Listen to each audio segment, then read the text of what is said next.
Welcome to Off the Post. I'm Russ Cohen. We've got Anthony Mingione. And how are you? Doing good. Early, although actually technically not. This is 2 hours after our normal time on Sunday, a day early because of festivities tomorrow. Yeah, I get that. And we have Michael Jello. Mike, how are you? It's 22 hours early. True. Yeah. Well, that's good for you.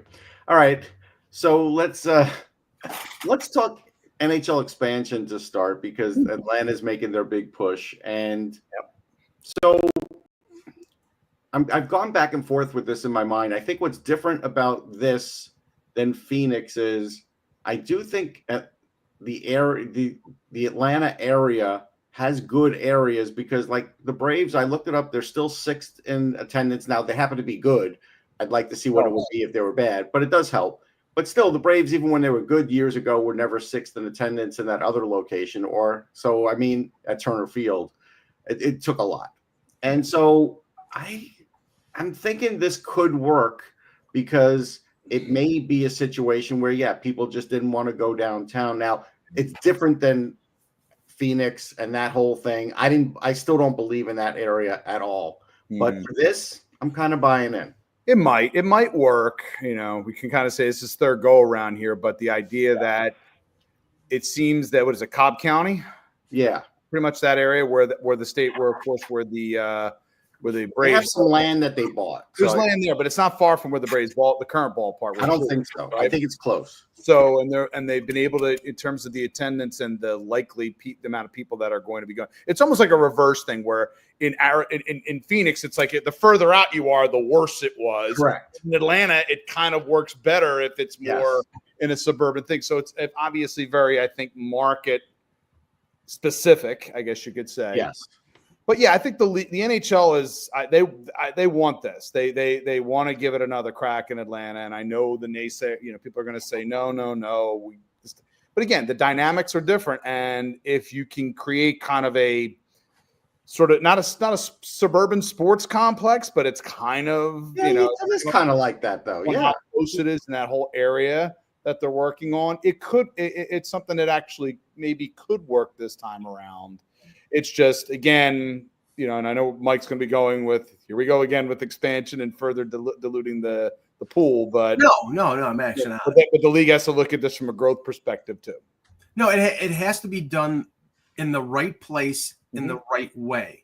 And the problem with, I'm not going to endlessly regale you with the whole issue with Arizona. But, I know what the issue was there. First of all, it was successful downtown. They decided they wanted to move it to the burbs.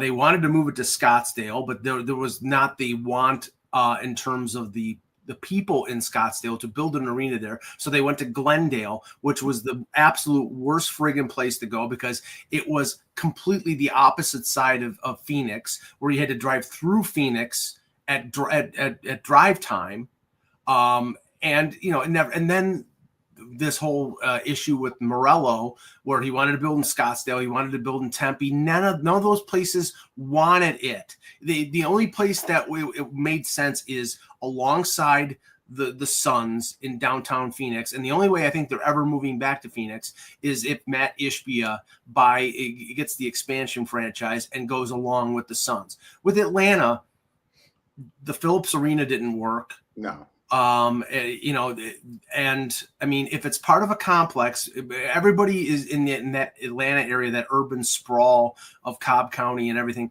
everybody's moving to the burbs. So the only way that it makes sense is to move out to the burbs, but not so far as Ottawa with Canada, where it's 20. Right.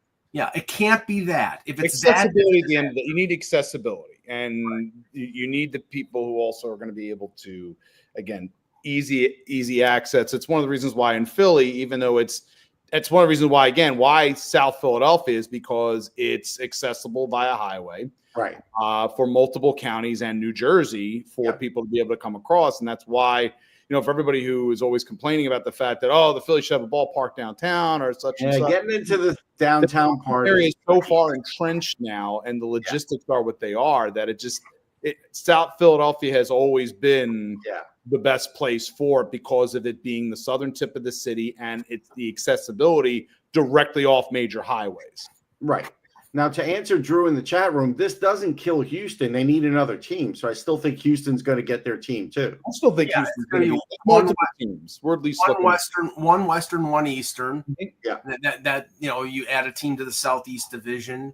Or the Metro. Well, I don't know. They have to. They may have too busy looking at that Washington Capitals banner that was still there. It's the Southeast Division champs. They may have to. They may have to go to 3 divisions if they go to the 34 teams. I mean, that might have to be. Well, yeah, maybe. And the other question is, and we'll roll into this series: if Winnipeg were to win the Stanley Cup, would that cure their attendance problem?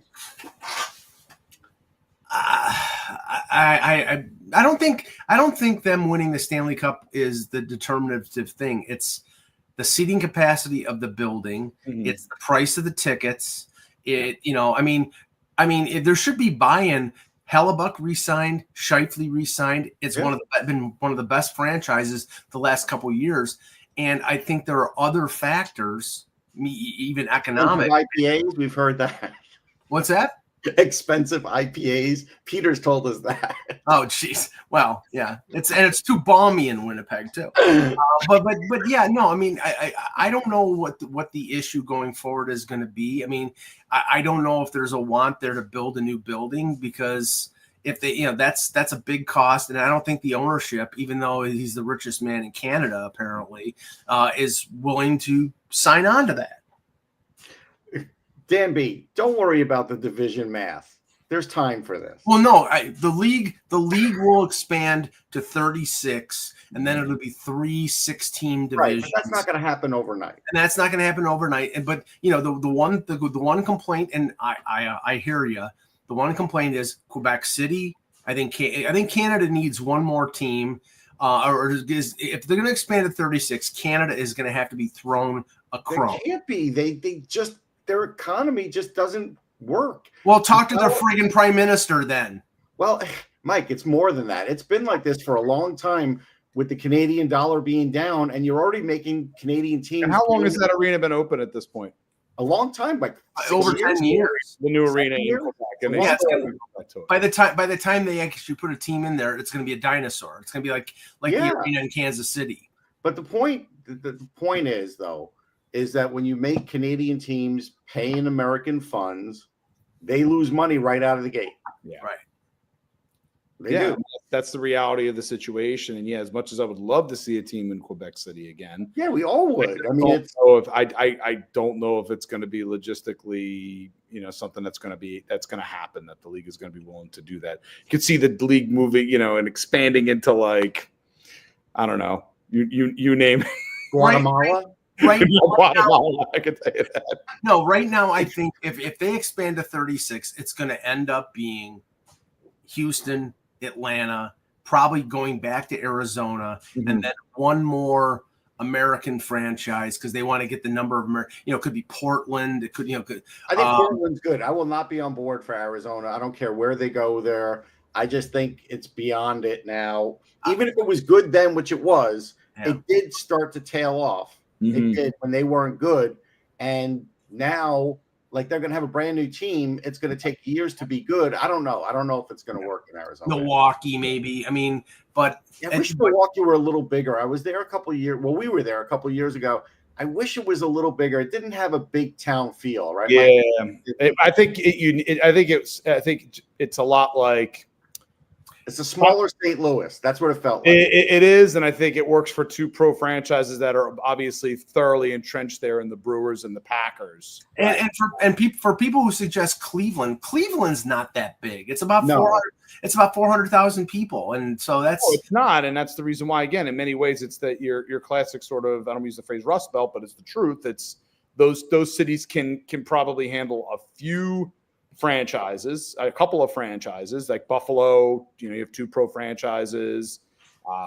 Cleveland, again, you've got football, baseball, basketball. So you've got 3 there with obviously, the Cleveland Monsters but again, it's an AHL team. Yeah, AHL, it's different. Yeah. And I think, and for nobody's mentioned it yet, but I'll nip it in the bud. there is not going to be a second team in Toronto. There will No. not be. No. It's never going to happen. No. And for one thing, the Canadian dollar, like Russ said. Second thing, I'm sorry, and Michael was right. The Bucks. I forgot about them. I mean, imagine if there were a BlackBerry Arena. After 3 years after it opened, it would have been obsolete. well, like the BlackBerry. No, but if you had built it in Markham, I mean, basically on the because of the urban sprawl and most of the urban sprawl in the Toronto area is down the QEW towards Buffalo. It's not up. Right. A lot of the people who are moving out of the Toronto area are moving up because not that many people are up there. That's why they're going where there's no people. Right. Yeah, I hear that too. Yeah. Now, speaking of like franchises and new franchises and rebranding, what do we all think of the official rollout of the Utah Mammoth? I think it's lame. I like the emblem. I like the emblem. Mm-hmm. But you know what? It almost looks like they took the Yeti. They did. They took the top. What they did was they combined. They had what was originally for the Yeti and redesigned. I was actually fine with that. It was like, again, if it's a mammoth, it could be a shaggy kind of top. I was okay with the mountains at the top there, and the hiding, not so hiding of the state of Utah and the logo. But I'm actually perfectly fine, I think, with the logo. I like it.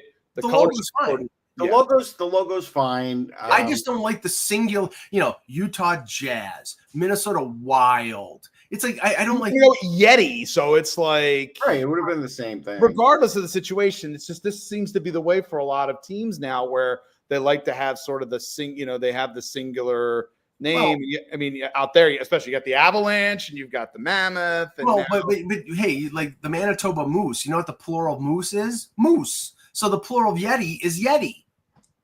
So it doesn't. The plural of mammoth is mammoths. I don't know if it's mammoths or mammoth. Mammoth. I don't know either. The only mammoth I remember is at the Museum of Natural History. That's the only mammoth I remember. So this is. I'm fine with it. I kind of like the fact that it's not in Buffalo, Mike. Just so you know that it's not just the Athletics now with the elephant logo on them now. Yeah, that's good. So somebody has to represent elephant like creatures better than the Athletics do. Interesting. That may change when they go to Vegas. It'll probably be slot machines. I think that logo will stay. You might have a gold coin coming out of the snout.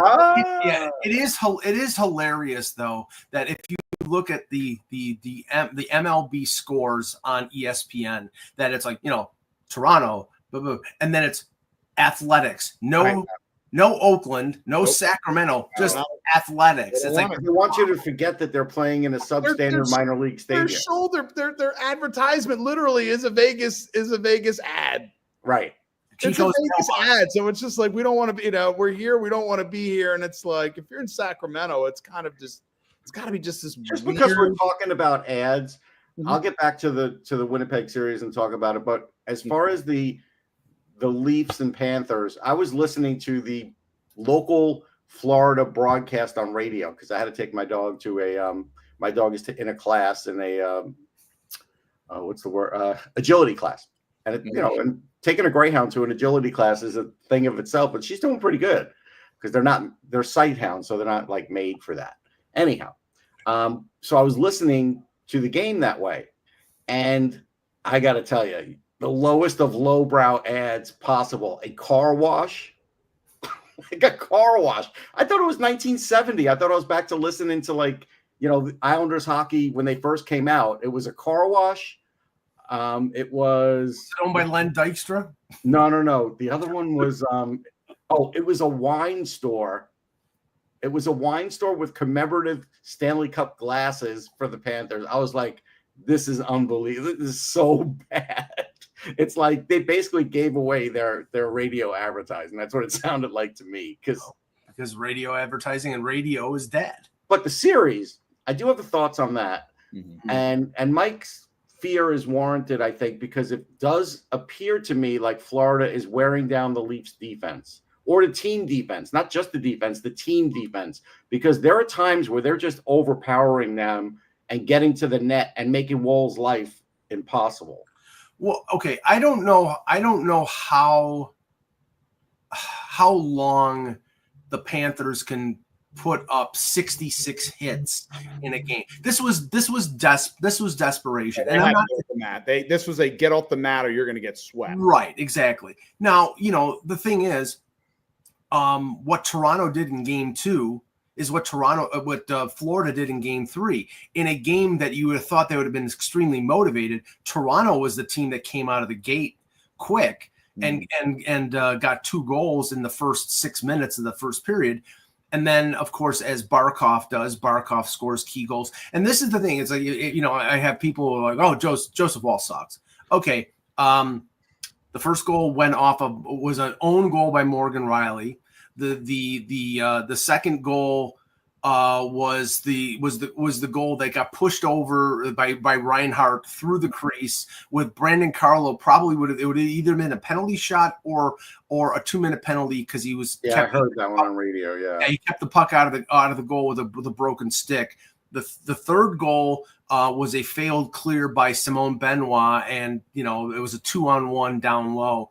The fourth goal that was Nosek, and then it turned out to be Gadjevic, went off of Benoit's stick, and then the game winner went off of Riley's stick. It's that was a butterfly. Like that was. It's going to happen. This is just these circumstances that these. That was a game I didn't blame on the Leafs goaltending, but I do think the Leafs let Florida overpower the crease way too much in like the mid-second, third period for sure. Florida played like their season was on the line. They were. You're down 3-1. I think they're going to play like that from now on. I do. Yeah, I think this is what if they can. That's the big question now, is the fact that also I will give Toronto a lot of credit that they fall behind 4-3 and then Riley's able to tie it. Yeah. Like the Leafs. What I'm seeing from the Leafs here is a resiliency that I have not seen from them in past playoffs. That's true. Now the key here is that resiliency will be tested in game 4 because they had a chance. You had a chance to put a stranglehold on this series 3-0. And of course, Satan, Brad Marchand scores the game winner in overtime. He's just Satan's helper, Mike. I don't think he's Satan. Well, I'll take an OT winner in game 3 versus an OT winner in game 6 or 7. Oh, sure. If you can limit him there, you'll be fine. But he's starting. His powers are starting to increase. I think of annoying the Leafs. I think they're increasing. Russ, they never went away. They never went away. I think they went away like no.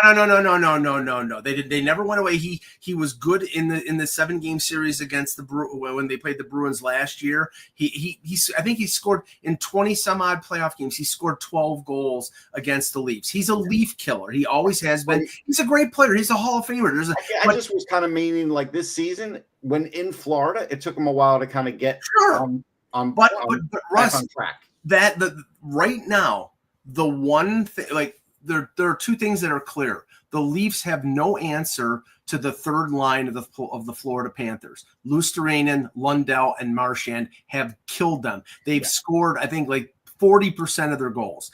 That's a relentless motor line. I mean, you look at all 3 of those players; those are guys who are go, and they won't stop. And they're matching them up against Matthews and Marner, and that brings into focus the fact that Matthews, even though he had 2 assists yesterday, cannot hit the net. There's something wrong with him. Something physically wrong with him. He's still hustling. He's still trying, but he's not. He cannot get the puck on the net.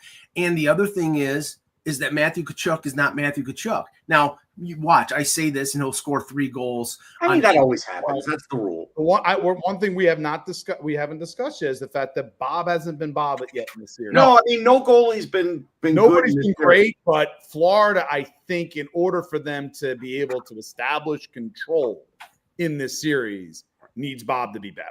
Because one thing that was pointed out on the radio, which I do agree, because then when I got home and watched the third, it was happening. The Leafs could not get away from the Barkov line, and they were trying to. Like the Barkov line was killing them. Yeah, home ice, last change, and this is a great coach in Paul Maurice. Yeah, he was doing a good job with that. He did a great job, and again, it would not shock me at all if Florida uses the momentum from Game 3 to take Game 4. Sure. It would also not surprise me at all if Toronto, if they do in fact have that resiliency that I haven't seen from them before. I could very easily see them winning a tight Game 4, having a chance to close out the series in Game 5. Can't close it out. Lose it. Everybody loses their crap, and then they come back to Florida and win it in 6. Yeah. Well, I mean, the only thing that I would say is not only about the Barkov line. The one thing that Toronto has to do, Florida's defense is terrible. I mean, Ekblad is still. It's not great, but neither was the Leafs defense. But in this case, I think this is what gives Toronto a really good chance in this series is that Florida's, again, their defense in front of Bob has not nowhere near as good as last year. No. And again, with Florida, I do have to take into account the fact that they have, and I always say this as well, this team's had 2 deep playoff runs. Yes. They've gone all the way to the end line. Yeah. One they lost, one they won. And how much is in the tank right now when you're trying to get that three-peat? This is potentially the right time for Toronto to be able to potentially take them.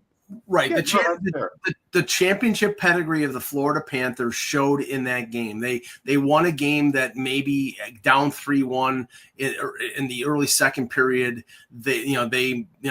Other teams may have folded. They didn't. They persevered. They won.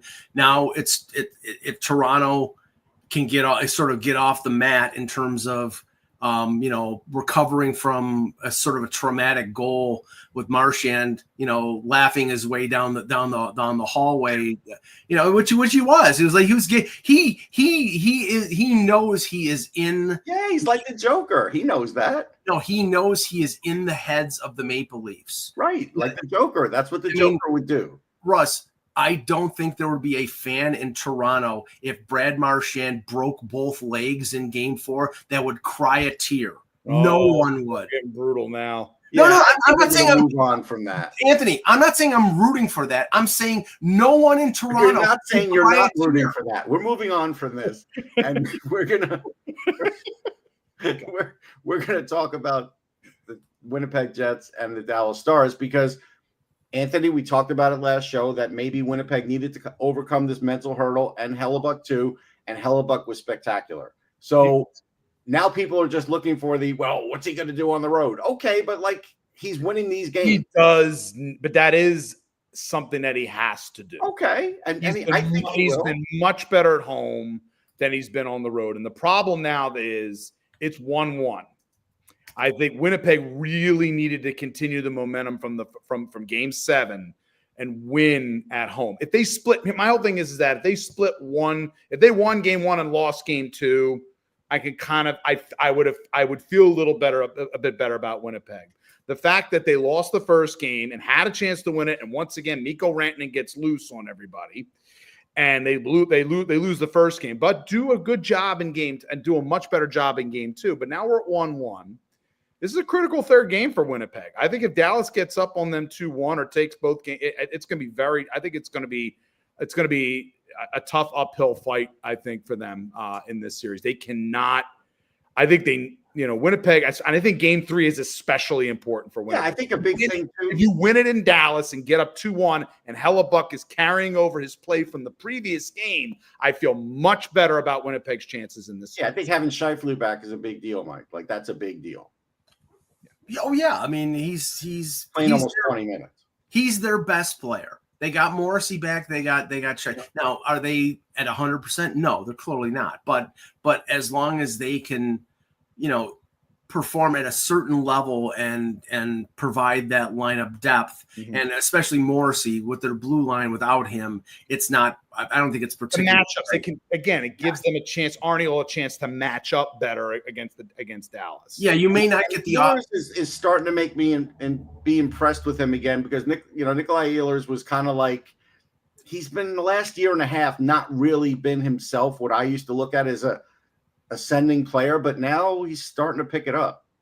Well, I think he's singing for his supper here, Russ, because he is an unrestricted free agent. I don't know whether, because I believe Kyle Connor has a year left after this year. Nobody's thinking about this in Winnipeg right now. They're thinking about winning the Stanley Cup. But, I'm sure Kevin Cheveldayoff is thinking, okay, I'm not going to be able to spend the money on Ehlers with a limited budget when I have to sign Kyle Connor, and Kyle Connor is probably my second best forward next to Scheifele. But what you're saying. I don't think they're going to get the offense out of Morrissey that they've had in the past.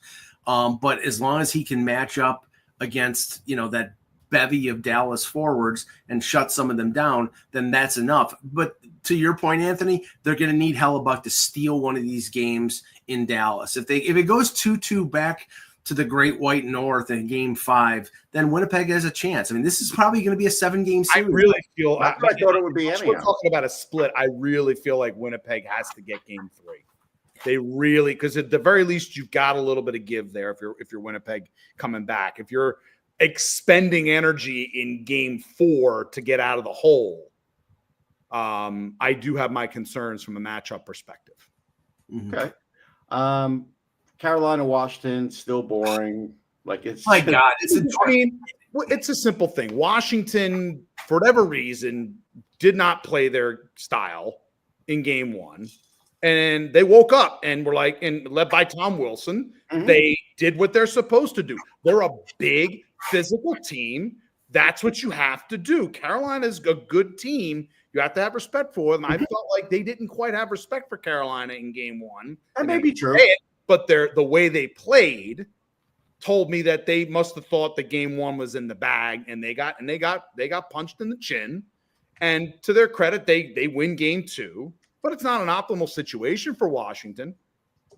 It's not optimal. I mean, to have to come off the mat. But I mean, now we're going to see what happens here with Carolina. Again, we have to respect Carolina I think they're a good team. But I don't think they're on I don't think they should not be at the Capitals level. Yeah, I mean, I just don't trust Freddie Anderson. I'm not trusting him either. But the thing is Washington, I think on paper, I think is a better team, a deeper team, and a more physical team. And if they continue to play that style, they should win this series and be in the Eastern Final. Yeah, I think there's something to that. I just saw so Johnny Gaudreau was named to the NHL's all-quarter century team. I don't even know where this list resides. Maybe we'll do it next show, but that's nice that they're doing this sort of by release. I don't think they're doing. It seems to me like there's not. The list is not. Is there a full list? Because I don't know. I just the first I've seen. I keep seeing releases. Okay. And I'm wondering if they're doing these like this guy. Yeah, I know that they did giving everybody who's on the team their shine. Yeah, they did the full squad reveal. Yeah, they did the individual teams during the season. Now I think they're finally doing the quarter century list. And if that's the case, that's an honor and I mean it's I mean he was a great player and he was still sad to see that. But he had a great impact. But just one thing on the Carolina Washington series is the fact that in Game 1 Washington lost because Carolina dictated it was a Carolina game, play the way we want to play, and Carolina barely won, but they won. That's what gives them a fighting. Yeah, that's what gives them a fighting chance. It's going to be a little different. Although Washington has had a difficult time apparently in history winning in Carolina. So, I mean, I'm not sure how that plays out. But, the one thing about this series that was clear from Game 2, there is nobody on the Carolina Hurricanes that can match up physically or neutralize or even limit Tom Wilson. They have a bunch of small, quick forwards. They have some bigger defensemen, but Brent Burns is not going to take on Tom Wilson. And I don't think there's anybody in their lineup, Russ, or anybody who's sitting out right now that they could say, let's plug him in, like Toronto plugs in Ryan Reeves. I mean, I don't think they have anybody to plug in. Like Chatfield is the guy that steps up for those situations sometimes. Right. And but they don't really have that guy. And look, Brent Burns is on the second power play. Like, he's fine, but he's not what he was. No. And that was one of the things. If you look at Carolina last year and you look at Carolina this year, Carolina last year was a much better team with Shea and Pesce and Gensel. This is not they're relying on the Brindamore coaching them up, and you have guys like Jackson Blake filling in for Gensel. And Jackson Blake's a good young player, but he's not Jay Gensel. No, and there's no Netchus anymore on the power play. Like their power play is not what it was. No, it's not. They're definitely that, and that's they have to kind of, when they get to the offseason again, they have to kind of see where they are, how things line up. Again, I'm a big, as you all, I'm not saying it's ad nauseum, I'm a big Logan Stankoven fan, have been for a long time. Yeah. He was a great pickup. It's a great pickup for them, especially considering the way the situation shook out with Rantanen. But there's definitely some things that have to be worked on in this lineup for them to be, in my mind, a backup to true cup contender status. Yeah. Now, before we talk about the Vegas series, I want to say they used Lamar Odom for the horn, and I think my idea of Sammy Hagar was better than Lamar Odom. Your thoughts? It's Mike. Go ahead. I was going to say, I'm sure the Kardashians had something against it, but that's it. Yeah, that fell flat, Mike. Don't take that on the road. Honestly, the Kardashians aren't flat. Oh, never mind. I actually think it's. Oh God, that was terrible. I actually think in many ways it's kind of appropriate because it kind of represents, how disappointing the Vegas Golden Knights have been in this. Right. That's a great point. It's a perfect segue. Although, again, to Vegas's credit that, they fall behind and they fight to get back, to tie this thing, but then they lose it in overtime. And they're in a hole now that this goes back to the Minnesota series where there's something about Vegas that isn't quite right. Part of it is the goal, and a big part of it, I think, is the goal. I was going to say, Anthony, you missed out on the entertainment that was game 2, where Russ and I were on the phone, and Russ had the direct feed off of the cable, and I'm like 10, 20 seconds behind, and he's laughing at basically how bad Aiden Hill's looking on some of these goals. And at a certain point, I just turned the game off, and I was surprised that Vegas rallied and tied the game and then lost it in overtime. But okay. I think Vegas is in the same place that Florida was in game 3. I still think they have a championship pedigree. I still think they're better than Edmonton. The two best players in the series are McDavid and Draisaitl. And if they go unchecked, which they have in this series so far, then Edmonton's going to win this series. Vegas they need to skate. I mean, Eichel's playing. I feel like they're slow. They are. I told you that. They're playing. You did say that, and watching them further and watching the end of the Winnipeg series. The end of the Minnesota series and watching this so far, they got to pick it up. They have to. They're and I know it's tough because you're talking about 2 all-world players. Right, but your season's now on the line. Right, and the thing is that separate from McDavid and Draisaitl, Vegas is the bigger and more physical team, and they're not winning the physical battle in this series. And if they don't win the physical battle, they lose this series. So are you really a physical team?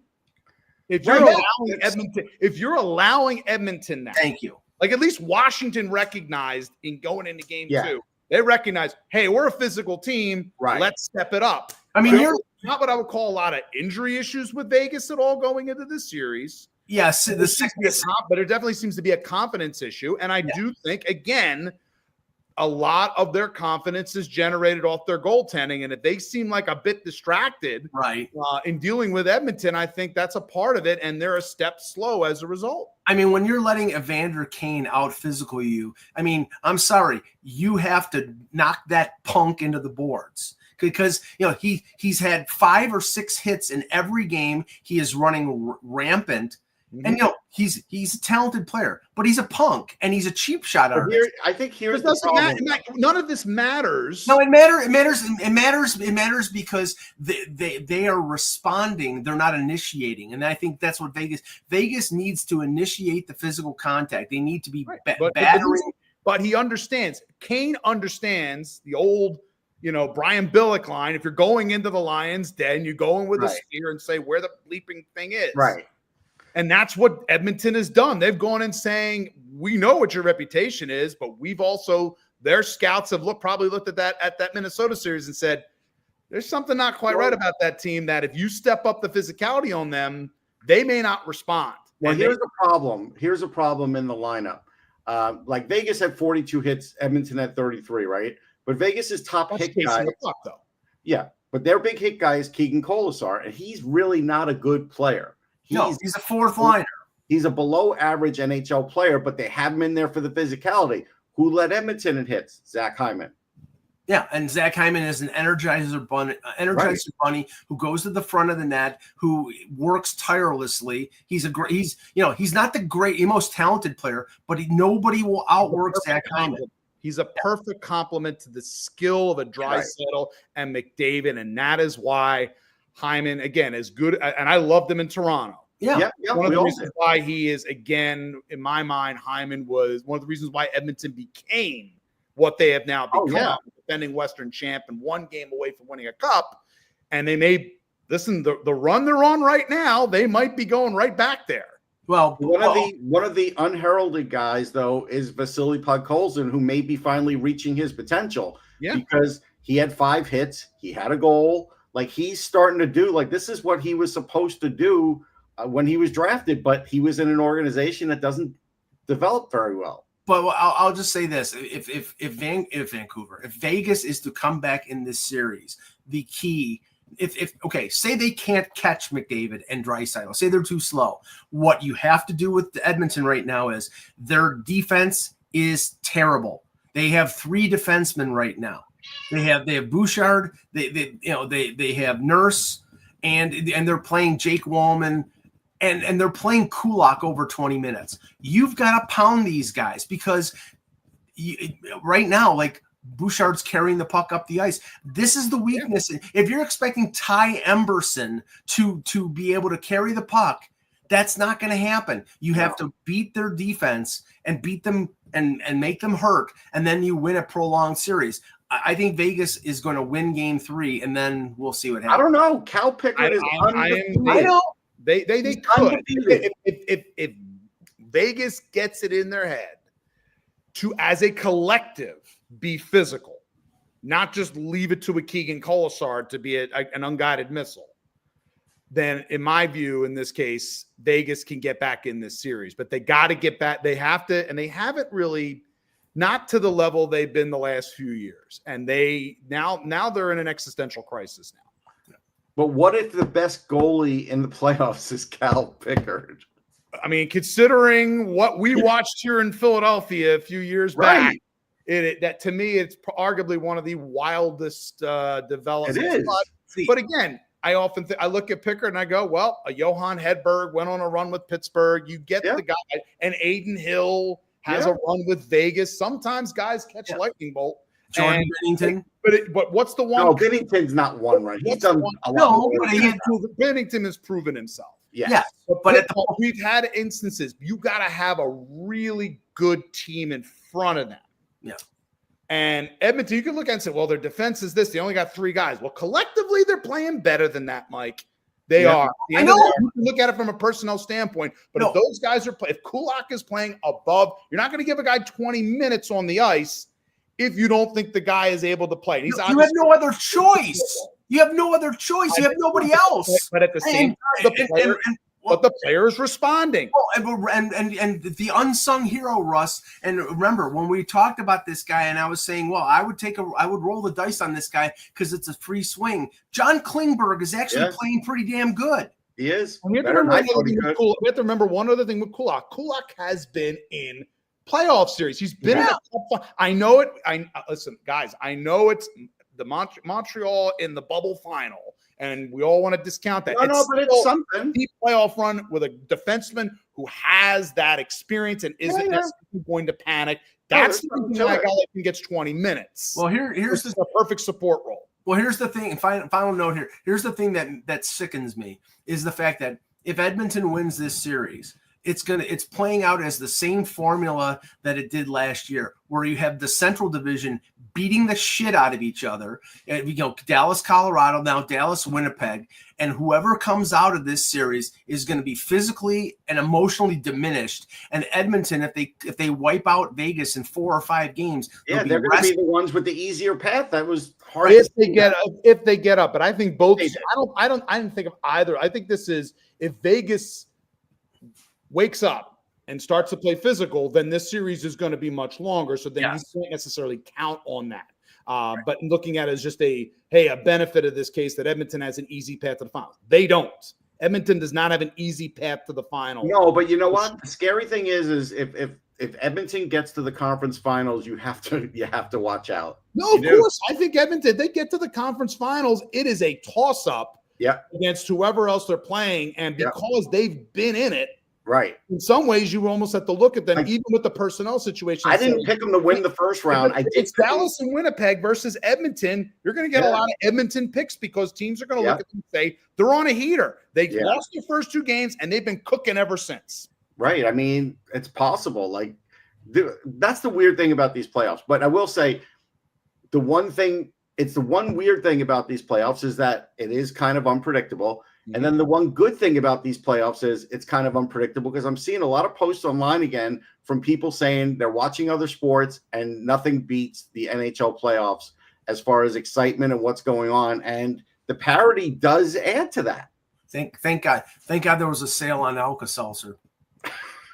Listen, at the end of the day, I always go back to when we get to a play. I don't think there's anything on the level in any sport of a sudden death overtime in the Stanley Cup playoffs. I'm sorry, there just isn't. There's this. The emotional swing is just so, especially in a decisive game, is nothing like any other sport. And the only other sport in terms of intensity that I feel like can match it is baseball. Yeah. In terms of just like where you're living and dying on everything. Yeah. And basketball does not have that. I mean, I don't care about basketball. As a person who fully respects the sport of basketball, but it's just in terms of anybody who watches the two, overtime in the Stanley Cup playoffs is unlike anything else. It is. I don't care about basketball, but do I mind watching the Celtics lose? No, I don't mind. Hey, they won the championship last year.